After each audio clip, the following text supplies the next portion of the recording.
नमस्कार आप सभी लोगों को। आई होप आप सब लोग ठीक होंगे। आज का टॉपिक है पिथौरागढ़ डिस्ट्रिक्ट। क्विक ब्रीफ देता हूँ इसमें क्या कवर करने वाले हैं। जितने भी एग्ज़ाम से रिलेटेड इम्पॉर्टेंट टॉपिक्स हैं जो बार बार रिपीट होते हैं वो सब हम इसमें कवर करेंगे। चाहे वो फॉर्मेशन से लेके हो, रिवर से लेके हो, ग्लेशियर से लेके हो, पासेस से लेके हो, टेम्पल से लेके हो, या कोई इम्पोर्टेंट मेले या कोई तहसील बहुत इम्पोर्टेंट है, हम सब चीज़ें इसमें कवर करेंगे।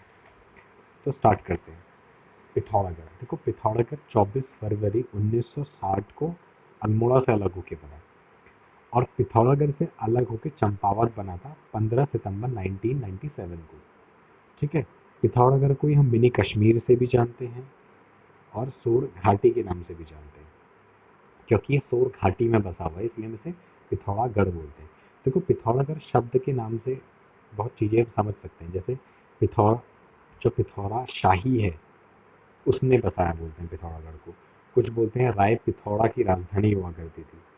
तो पिथौरागढ़ नाम से पिथौरा शाही याद कर लो, अगर आया तो पिथौरा शाही समझ जाओगे। दूसरी चीज़ कि जितने कोट होंगे, कोट्स जैसे भट्ट कोट, डूंगा कोट, उदय कोट, उच्च कोट, तो कोटों की नगरी भी कह सकते हो कि जितने कोट होंगे वो सब यहीं मिलेंगे। भट्ट कोट, डूंगर कोट, उदय कोट, उच्च कोट, देवल कोट, ये जितने भी कोट नाम से जितने भी क्षेत्र हैं वो सब पिथौरागढ़ में मिलते हैं। दूसरी इंपॉर्टेंट चीज़ है कि 4 पहाड़ियों से घिरा हुआ इलाका है पिथौरागढ़। चांडाक, ध्वज, कुमदार और थलकेदार, इन पहाड़ियों से घिरा हुआ है पिथौरागढ़। सबसे ज़्यादा बाउंड्री, इंटरनेशनल बाउंड्री ये शेयर करता है। क्यों शेयर करता है? देखो, जो पिथौरागढ़ की लोकेशन है, अगर उसे आप ध्यान से देखोगे तो नॉर्थ में इसके पूरा चाइना आ जाता है। ठीक है। और फिर इसके ईस्ट साइड में देखोगे तो काली रिवर बाउंड्री बनाती है, नेपाल को अलग करती है पिथौरागढ़ से। ठीक है। फिर उसके बाद आप नॉर्थ से थोड़ा अगर आप लेफ्ट की तरफ को जाओगे तो चंपावत मिलेगा।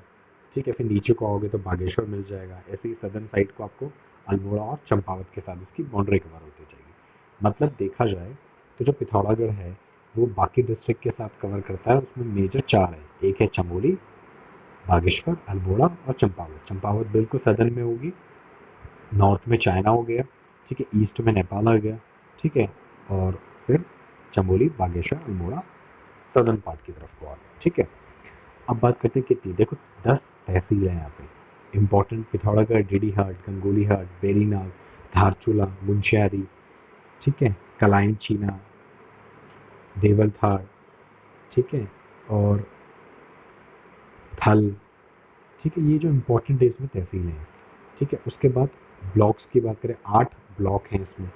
पिथौरागढ़, डीडीहाट, गंगोलीहाट, बेरीनाग, मुंशियारी, धारचूला, मूना कोट। देखो फिर कोट आ गया। मैंने कहा जितने कोट होंगे वो सब पिथौरागढ़ में मिलेंगे। ऐसे कनाली छीना। ठीक है। तहसील देखो, 2-3 तहसील और हैं जो, जैसे देवलथर बोलो या बंगला पानी बोलो। ठीक है। बांगा पानी बोलते हैं। ये सब तहसीलें भी हैं। देखो एक चीज़ आता है, जो मेजर मेजर तहसील होंगे ना वही ब्लॉक भी होंगे, और जो मेजर ब्लॉक होंगे वहीं वहाँ से एमएलए की सीट्स भी होंगी। जैसे 4 एमएलए की सीट्स हैं, एक पिथौरागढ़, एक डीडी हाट, धारचूला और एक गंगोली हाट। गंगोली हाट रिजर्व सीट है एससी के लिए। ठीक है। अब बात करते हैं यहाँ पे चाइना की। देखो हाँ, एक और चीज़ मैं आपको क्लियर कर देना चाहता हूँ। कुछ लोगों को कन्फ्यूजन होता है कि चाइना की बाउंड्री उत्तराखंड की कितनी स्टेट्स को टच करती है। देखो पहली चीज़ समझो, मैप देखोगे तो मैप में समझ में आ जाएगा चाइना क्या है नदर्न पार्ट में, नॉर्थ की साइड में। तो नॉर्थ की साइड में हमारी डिस्ट्रिक्ट कितनी है? ठीक है। देखो पिथौरागढ़, देखो पिथौरागढ़, पिथौरागढ़ के बाद बगल में क्या है? चमोली, चमोली के बगल में क्या है? उत्तर काशी। या कुछ कुछ इसकी ट्रिक बना के भी बोलते हैं कप, जैसे याद कर लो, C for Chamoli, U for Uttarkashi, P for Pithoragarh, ऐसे भी याद कर सकते हो। बट अगर आपको मैप आपके दिमाग में है तो आपको इन सब चीज़ों की कोई ज़रूरत नहीं है, रिलेट कर सकते हो। अब बात करते हैं रिवर सिस्टम। देखो पिथौरागढ़ के अंदर जो मेजर इंपॉर्टेंट रिवर है वो है काली रिवर, गौरी रिवर, ठीक है, रामगंगा और सरजू, या थौली गंगा भी बोल सकते हैं। ठीक है। उसके बाद गिरथी भी है, केगाड़ भी है। ठीक है। कुंती आंटी भी है जो सहायक नदी है काली नदी की। तो जो इम्पोर्टेंट है वो है काली नदी। ठीक है। काली नदी पे एक परियोजना भी है जिसे हम कालिका देतु जल विद्युत परियोजना बोलते हैं। तो काली नाम से कालिका देतु परियोजना। ठीक है। और ऐसे ही सरजू में शेरा घाट का डैम बना हुआ है। ये सब भी हम इसमें आगे देखने वाले। अब बात करते हैं काली रिवर की डिटेल में। काली रिवर इसलिए इम्पोर्टेंट है क्योंकि सबसे पहली राज्य की सबसे लंबी नदी है, 252 किलोमीटर की है, और इसे श्यामा नदी भी बोलते हैं। अपवित्र जल माना जाता है, काले नाम से समझ जाना कि अपवित्र बोलते हैं इसे। वैसे अपवित्र बोलने का कारण ये माना जाता है क्योंकि काली नदी जब बहती है तो बरसात के टाइम पे क्या होता है, बहुत ज़्यादा डिजास्टर करती है, जिसमें जानवर मर जाते हैं, लोगों के घर तबाह हो जाते हैं। इस वजह से इसे अपवित्र मानते हैं लोग। कहानियाँ बहुत हैं बट मेरे को ये चीज़ें लगती हैं। अब बात करते हैं काली नदी का कहाँ से जनरेट होती है। काली नदी लीपू लेक के पास काला पानी में व्यास आश्रम से नदी निकलती है। ठीक है, फिर इसमें सबसे पहली जो इसकी ट्रिब्यूटरी है वह है कुंठी आंटी। कुंठी आंटी जैक्सर श्रेणी से निकलती है। उसके बाद एक खेला नाम की जो जगह है वहाँ पे पूर्वी धौली गंगा से मिलती है। पूर्वी धौली गंगा कहाँ से निकलती है, गोवनखा ग्लेशियर से निकलती है पूर्वी धौली गंगा। ठीक है, उसके बाद जौलजीबी में गौरी नदी और काली नदी मिल जाती है, इसलिए काली नदी और गौरी नदी के संगम को हम जौलजीबी बोलते हैं। उसके बाद काली नदी पंचेश्वर में मिलती है सरयू नदी से, सरयू को सरजू भी बोलते हैं। ठीक है, सरयू नदी सरमूल की पहाड़ी से निकलती है बागेश्वर से। ठीक है, रालन सुनकल्पा ये सब उसकी ट्रिब्यूटरी है। बट एक चीज़ बहुत इंपॉर्टेंट है कि सरयू नदी सबसे ज़्यादा पानी देती है काली नदी को। ठीक है, उसके बाद काली नदी क्या करती है, चंपावत से बनबसा होते होते टनकपुर के पास से बाहर निकल जाती है और नेपाल में से शारदा नदी बोलते हैं। ठीक है, गुंजी एक एरिया है वो काली नदी के पास में है। ठीक है, अब तीन चीज़ यहाँ से बहुत इंपॉर्टेंट है। पहली चीज़ कि दो रिवर के संगम में कौन से इंपॉर्टेंट प्लेसेस हैं, जैसे तालकेश्वर काली गंगा और कटी पानी गाड़ के संगम पे है। जैसे रामेश्वर रामगंगा और सरयू नदी के तट पे है। तालेश्वर काली नदी और कटी पानी नदी के संगम पर बताया। जौलजीबी काली और गौरी नदी के उसमें, ये तो बहुत बार आता है। खेला नामक जगह है वो काली और पूर्वी धौली गंगा की नदी पे संगम पे। और एक और चीज़ है ना, एक लधिया नदी है उत्तराखंड की जो लास्ट ट्रिब्यूटरी है काली नदी की। ठीक है, अब बात करते हैं इम्पोर्टेंट टेम्पल्स की। देखो, इम्पोर्टेंट टेम्पल्स में कुछ टेम्पल्स तो ऐसे हैं जो बिल्कुल टिप ऑफ द टंग होने चाहिए, जैसे हाट कालिका का मंदिर गंगोली हाट में जो है, जिसे महाकाली बोलते हैं। ये एक शक्ति पीठ है, शंकराचार्य जी ने इसे स्थापित किया था। ठीक है, चामुंडा टेम्पल भी बोलते हैं कुछ। दूसरी बात जो इम्पोर्टेंट है, कुमाऊं रेजिमेंट की इष्ट देवी है, महाकाली देवी को इष्ट देवी बोलती है। और महाकाली देवी के मंदिर में ही शिव की गुफा भी है। ठीक है, उसके बाद है पैताल भुवनेश्वर। पैताल भुवनेश्वर एक गुफा है जो कि गंगोली हाट में ही पड़ती है। भुवनेश्वर एक गांव है, वहाँ पड़ती है, और कौन से तहसील में आता है, तो डीडीहाट तहसील में आती है। यहाँ पे 33 करोड़ देवी देवताओं की आकृति बनी हुई है, और जो गुफा है वो अजंता और एलोरा की गुफा के समान बोलते हैं लोग उसे। दूसरा है थल केदार। थल केदार को हम केदारजू भी बोलते हैं। ठीक है, शिवरात्रि के दिन यहाँ पे मेला होता है। ऐसे छिपला केदार इसलिए इंपॉर्टेंट है क्योंकि ये हरिद्वार की तरफ तीर्थ माना गया है मुंशियारी और धारचूला के लोगों के लिए, और यहाँ पे छिपला जात भी होता है। ठीक है, बेरीनाग बहुत इंपॉर्टेंट है, गर्भ प्राप्त भी यहीं पे है, क्योंकि बेरीनाग नाग जाति के होने का भी ये प्रमाण है। ठीक है, उसके बाद कामाख्या देवी गंगोली हाट में ही है। इसकी स्थापना 1972 में हुई थी, मदन शर्मा जी ने करी थी। ध्वज जयंती मंदिर बहुत इंपॉर्टेंट हो गया, क्योंकि पहली चीज़ तो टोटानौला स्थान पे है पिथौरागढ़ के। दूसरी चीज़ शिव और माँ जयंती की यहाँ पे मूर्तियाँ हैं, और 200 फीट नीचे यहाँ पे शिव की गुफा है, शिव गुफा मंदिर बोलते हैं इसमें, ध्वज मंदिर में। तालेश्वर तीर्थ स्थल काली गंगा या काली नदी और कटी पानी गाड़ पे है। ठीक है, हंसेश्वर मठ भी यहीं पे है। असुर चूला मंदिर जो सोर घाटी में है, मड़गांव की पहाड़ी पर है असुर चूला मंदिर। देवल समेत मंदिर या चैतौल बोलते हैं जिसे, ये भी यहीं पे है। कोटगाड़ी मंदिर न्याय की देवी इंपॉर्टेंट है। मल्लिकार्जुन धारचूला में है। चोमू देवता पिथौरागढ़ में, जैसे चौपखिया मेला भी लगता है यहाँ पे। गुरना माता का मंदिर यहीं पे है। सीराकोट मंदिर यहीं पे। देखो मैंने बोला कोट जहाँ भी आ जाएगा वो पिथौरागढ़ में। सीराकोट का फोर्ट भी है। ठीक है, ये सीराकोट का जो मंदिर है रेका किंग के द्वारा बनाया गया था, ये भी डीडी हाट में। ठीक है, चांडाक मंदिर ये भी कहाँ है, पिथौरागढ़ में। ठीक है, ऐसे ही कपिलेश्वर मंदिर, होकरा देवी का मंदिर, हंसेश्वर मठ। देखो हंसेश्वर मठ बहुत याद है क्योंकि मठ एक कुछ गिने चुने हैं। ठीक है, अन्यारी देवी भी पिथौरागढ़ में है। ठीक है, नकुलेश्वर टेम्पल या नकुल और सहदेव का बताया जाता है। ठीक है। मोस्ट मानू, ये तो बहुत इंपॉर्टेंट है। मोस्ट मानू पिथौरागढ़ में है और एक भगवान मोस्टा को डेडिकेटेड है। ठीक है। और मोस्ट मानू फेयर भी लगता है। वर्षा की आगमन, जब वर्षा होती है उस टाइम पे यहाँ पे पूजा की जाती है मोस्ट मानू की। ठीक है। उल्का देवी का मंदिर है, अर्जुनेश्वर का मंदिर है। ठीक है। गुणसेरा देवी मंदिर है। ठीक है। अशुर चूला का जो मंदिर है वो भी इसी जगह पे है। ठीक है। और उसके बाद नारायण आश्रम धारचूला, जो नारायण आश्रम है धारचूला में 1936 में बनाया गया था। यहाँ पे कैलाश जो यात्रा होती है वो भी यहीं से गुजरती है।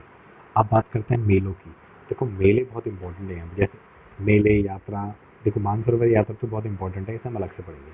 एक लगता है जौलजीबी का मेला, जो काली और गौरी नदी के संगम पे लगता है। 1914 में इसके स्टार्ट हुआ था ये, और गजेंद्र बहादुर जी ने इसे स्टार्ट किया था। उसके बाद नाग पंचमी का मेला, थल का मेला लगता है पिथौरागढ़ में 13 अप्रैल 1940 में, जलियांवाला बाग दिवस के उसमें। ठीक है। मोस्ट मानू मैंने बताया 16 सितंबर को लगता है यहाँ पे। छिपला जात होती है, चैतौल का मेला लगता है, चौखिया मेला लगता है, छलिया महोत्सव होता है। ठीक है। अस्कोट अस्कोट आरकोट यात्रा होती है यहाँ पे, नैनीताल की पहाड़ी संस्था इसे ऑर्गेनाइज करवाती है। देवोरा यात्रा होती है यहाँ पे। ठीक है। फिर होती है हिल यात्रा उत्सव, ये बहुत इंपॉर्टेंट। देखो हिल यात्रा उत्सव पिथौरागढ़ के सोर घाटी में धान की रोपाई के टाइम पे होता है। यहाँ पे स्वांग एक नृत्य है वो किया जाता है, इसे नेपाल की देन बताया गया है। ठीक है। और इसमें जो मुख्य कलाकार होता है उसे लखिया भूत कहते हैं। और एक कंडाली उत्सव भी होता है, ये पिथौरागढ़ की जनजाति द्वारा बनाया जाता है 12 वर्ष में एक बार। ठीक है। और ऐसे ही नुंगटुंग, एक नुंगटंग देवी की पूजा करते हैं रंग समुदाय। ठीक है। रंग समुदाय, ठीक है, ये कहाँ है? पिथौरागढ़ में है। देखो दो जातियाँ, एक है राजी जाति और एक रंग समुदाय, ये ट्राइब पिथौरागढ़ में है। ठीक है। अब बात करते हैं कुंड की। देखो ठंडे पानी के कुंड और गर्म का पानी के कुंड। गर्म पानी के कुंड बहुत लिमिटेड है और इम्पोर्टेंट गर्म पानी के होते हैं। देखो ठंडे कुंड बोलोगे तो सूर्य कुंड जो गौरी नदी पे वो ठंडा है। नंदा कुंड मिलन ग्लेशियर में वो भी ठंडा है। गर्म पानी का एक मात्र कुंड है यहाँ पे, मदकोट का कुंड। ठीक है। मदकोट, देखो फिर कोट आ गया, मैंने बोला जितने भी कोट होंगे गर्म पानी के वो पिथौरागढ़ में मिलेंगे। वाटरफॉल सबसे इंपॉर्टेंट है विरथी, जो मुंशियारी में पड़ता है। गरुड़ प्रताप भी है जो बेरीनाग के पास है, और एक छाता झरना भी है। ठीक है। ये वाटरफॉल है इंपॉर्टेंट, विरथी है, विरथी गरुड़ और छाता। अब बात करते हैं इसमें ताल की। देखो ताल की बात करेंगे तो यहाँ पे है धमोरी ताल, पार्वती ताल और परी ताल।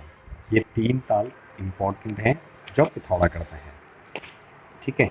और एक दो ताल और हैं जो मुंशियारी में हैं, जैसे एक है महेश्वर ताल। ठीक है। महेश्वर झील बोलो इसे आप। ठीक है। महेश्वर झील बोलो, या एक है विरथी झील। तो महेश्वर झील और विरथी झील कहाँ पे है? मुंशियारी में।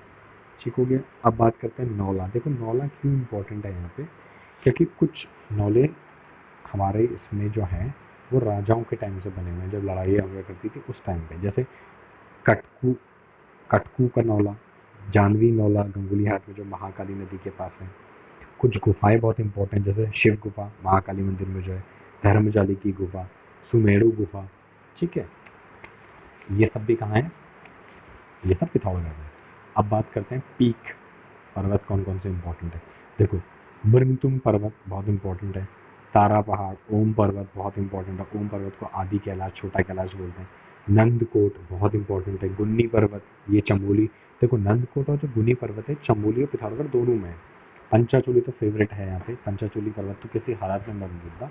66,904 मीटर इसकी हाइट है। पासेस की बात करेंगे, जो इंपॉर्टेंट पास है वो लीपू लेक है, दारमा है, उल्टा जयंती है। ट्रेल पास तो बहुत इंपॉर्टेंट है पिथौरागढ़ और बागेश्वर के बीच में, मिलन दर्रा। ठीक है। बाकी भी हैं इसमें, जैसे जैतीधुरा पास, लीपू लेक, गुंजी पास, दारमा, नवीधुरा पास, मानसिया या लंगटिया पास, उल्टा जयंती पास। ये सब पिथौरागढ़ और तिब्बत को करते हैं, जोड़ते हैं। ऐसे ट्रेल पास पिथौरागढ़ और बागेश्वर को जोड़ते हैं। लास्पा दर्रा जो है वो पिथौरागढ़ और चंपावत को जोड़ता है। ऐसे ही सिंगला दर्रा जो है दारमा और व्यास घाटी को जोड़ता है। ऐसे ही गुलेला, मिलन दर्रा, ये सब पासेज है। इंपॉर्टेंट कौन से? लीपू लेक, दारमा, ट्रेल पास, मिलन दर्रा। ठीक है। बुग्याल की बात करो तो छिपलाकोट, देखो छिपला मंदिर भी था, छिपलाकोट बुग्याल भी है, और लड़ी पंक्ति बुग्याल भी है। ठीक है। अब बात करते हैं यहाँ पे अब बात करते हैं यहाँ पे अस्कोट वन्य जीव विहार की। देखो अस्कोट वन्य जीव विहार बहुत इंपॉर्टेंट है, 1986 में बना था। 600 वर्ग किलोमीटर का है ये, कस्तूरी मुर्ग के लिए बनाया गया था। एक चौकड़ी भी है, चौकड़ी में भी कस्तूरी मुर्ग फार्म है। मिनरल की बात करें, चंडाक नाम मैग्नीसाइट के लिए बहुत फेमस है यहाँ पे। रालम, चंडाक और भैंसवाल सीसा के लिए यहाँ पे फेमस है। ग्लेशियर की बात करें तो मिलन ग्लेशियर बहुत फेमस है यहाँ पे। मिलन ग्लेशियर में ही नंदा कुंड है, यहाँ पे मैंने बताया था। कुमाऊं का सबसे बड़ा ग्लेशियर है मिलन ग्लेशियर। बाकी ग्लेशियर भी जैसे नामी ग्लेशियर, रालन ग्लेशियर, पॉन्टिंग ग्लेशियर, हीरामढ़ी, पिनौरा glacier, Panchu glacier, Kali glacier, Sona glacier, बाल्टी हिमनद या ग्लेशियर। ठीक है। फोर्ट किले की बात करते हो, देखो विल्कीगढ़ का किला या सिमलगढ़ का किला, सिमलगढ़ को हम लंदन फोर्ट भी बोलते हैं गोरखाओं के द्वारा। ठीक है। भाषा की बात करें तो यहाँ सोयाली बोली बोली जाती है सोर क्षेत्र में, सिराली बोली जाती है अस्कोट और पिथौरागढ़ में। रंकस और तौलचा बहुत इंपॉर्टेंट है, ये विलुप्त हो गई है, यूनेस्को द्वारा के द्वारा बताई गई है। कुमाऊं भाषा का प्रथम जो नमूना मिला था वो दिंगास अभिलेख, जो अभिलेख मिला था वो भी पिथौरागढ़ से मिला था। ठीक है। अब बात करते हैं जाति। देखो जाति मैंने बताया यहाँ पे राजी और रंग समुदाय मिलता है यहाँ पे। ठीक है। राजी जाति और रंग समुदाय पिथौरागढ़ में मिलेगा। रंग जो समुदाय था उनका नुंगटंग देवी की पूजा करते हैं। अब बात करते हैं इंपॉर्टेंट पर्सनालिटी की, जैसे Sher Singh Pangti tribal heritage museum इनने मुंशियारी में खोला था। सुरेंद्र सिंह पांगती खाद नामक संस्था इनने खोली। उत्तराखंड कितना सच कितना छल इनकी रचना भी है। नारायण सिंह धामी डॉक्यूमेंट्री थी इनकी, डिब्रूगढ़ की बात, और सीनियर मेट्रोग्राफी का ज्ञाता माना जाता है नारायण सिंह धामी को। खड़ग सिंह वाल्दिया भू वैज्ञानिक थे ये। राजेश मोहन उप्रेती शहीद वतन रचना थी इनकी। लवराज सिंह धमशूतक ये पर्वतारोही थे। चंद्रप्रभा इतवाल पिथौरागढ़ के थे। ठीक है। न्यूज़पेपर की बात करें तो न्यूली समाचार पत्र और उत्तराखंड ज्योति समाचार पत्र पिथौरागढ़ से निकलते हैं। डिजास्टर की बात करें तो देखो दो डिजास्टर थे बहुत इंपॉर्टेंट। एक था 28 अगस्त 1968 को अर्थक्वेक आया था, 7.0 रेक्टर का यहाँ पे आया था। और एक मालपा का भूस्खलन हुआ था 1998 में, जिसमें 169 लोगों की मृत्यु हो गई थी। ठीक है। अब उसके बाद बात करते हैं हम कैलाश मानसरोवर यात्रा की। देखो कैलाश मानसरोवर जो यात्रा है ये सबसे पहले कौन ऑर्गेनाइज करवाता है इसको? फॉरेन मिनिस्ट्री हमारी और उत्तराखंड सरकार में कुमाऊं। ठीक है, कुमाऊं संगठन। देखो ये जो यात्रा है तिब्बत मानसरोवर झील और राकेश ताल के पास तक जाती है। गढ़ पर्वत, रजत गिरी भी कहते हैं इसे। ठीक है। कैलाश पर्वत को जून से लेकर सितंबर तक के बीच में होती है। 40 दिन की ये यात्रा होती है। इसे मैंने बताया कि फॉरेन मिनिस्ट्री, विदेश मंत्रालय, कुमाऊं मंडल और आईटीबीपी का डिपार्टमेंट भी इसे कराता है। कैलाश पर्वत को उच्चतम शिखर बिंदु भी कहते हैं। जो इसका है वो है ओल्मा पास, जो कैलाश शिखर में है। ठीक है। इसकी परिक्रमा होती है 51 किलोमीटर की। देखो यात्रा चलती कैसे है। दिल्ली से पहले काडूगाम से अल्मोड़ा, अल्मोड़ा से डेडियाहाट से पिथौरागढ़, पिथौरागढ़ से धारचूला, धारचूला से तावाघाट से फिर लिपुलेख दर्रा से तिब्बत। ठीक है। तवाघाट से भी अगर देखा जाए तो फिर नारायण आश्रम भी आता है, गाला भी आता है, जित्ती भी आता है जो डाक बंगला है वहाँ पे। ठीक है। एक और चीज़ समझो, मुंशियारी की जो जौहर घाटी है ना, चमोली में नीति दल, वहाँ से भी पहले कैलाश यात्रा हुआ करती थी मुंशियारी की जौहर घाटी से, बट वो बंद कर दिया सिक्योरिटी पर्पज़ के लिए। ठीक है। कुछ मिसलेनियस यहाँ पे पॉइंट्स हैं, मिसलेनियस पॉइंट्स है जो उनको हम कवर कर लेते हैं इसमें। जैसे नन्नीपरी इंजीनियर कॉलेज कहाँ पे है? पिथौरागढ़ में है। बनकोट से 8 ताम मानव विकृति प्राप्त हुई थी। नामिक घाटी वहीं पे है, व्यास घाटी वहीं पे है। ठीक है। चौकड़ी डांडा, चौकड़ी तो वैसी नाम से समझ में आ जाएगा। मूना कोट मैंने बताया, जितने भी कोर्ट होंगे पिथौरागढ़ में होंगे। एयरपोर्ट है वहाँ पे, नैनी सैनी एयरपोर्ट। ठीक है। गंगोली हाट, देखो गंगोली हाट जो है लंकेश्वर पहाड़ी और भोलेश्वर पहाड़ी के बीच में है। ठीक है। ठीक है। और एक मुंशियारी आपको पता है जौहर क्षेत्र बोलते हैं इसे, जौहर क्षेत्र का प्रवेश द्वार बोलते हैं। ऊनी वस्त्र, शाल, दन यहाँ पे बनाए जाते हैं। जोहार घाटी जो थी वो चमोली और मुंशियारी के बीच में नीति दर्रा पड़ता है यहाँ पे। कैलाश यात्रा यहीं से हुआ करती थी पहले। झील है यहाँ पे, महेश्वर झील और वृथी झील है यहाँ पे। उत्तराखंड का सबसे कम जो सिंचित क्षेत्र पिथौरागढ़ी है वो रामेश्वर मैंने बताया पूर्वी और सरयू रामगंगा के बीच में है। तो ये इंपॉर्टेंट जितने भी पॉइंट्स हैं ये सब कवर कर लेंगे। Thank you.